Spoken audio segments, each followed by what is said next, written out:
Nā, i te whakaakona ngā rangatahi o te uru o Tāmaki ki ngā tikanga ruku moana o mua i te wiki nei kia haumaru ai rātou hei tēnei araumati.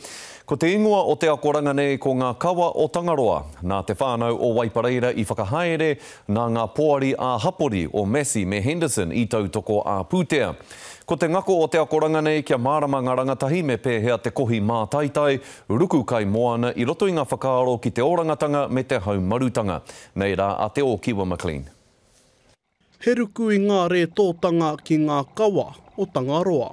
Trying to teach them, I guess, tikanga around the ocean, as we have had a lot of rangatahi that when they get into the water, they sort of don't know how to read the currents, don't know how to read the weather and stuff.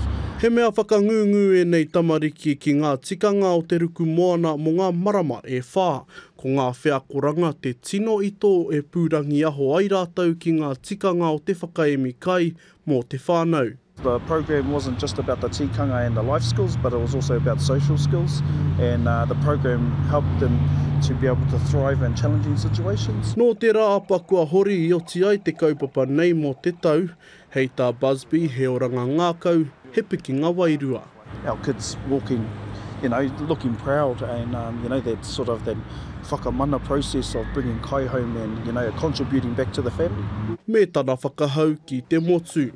If everyone can be safe out there, look after each other, and you don't have to go out and get your full quota, just get a feed, and there'll be enough kai for generations to come. Hei te tau hau i te marama o hui tanguru timata anō ai te wahanga tuarua o ngā kawa o Tangaroa.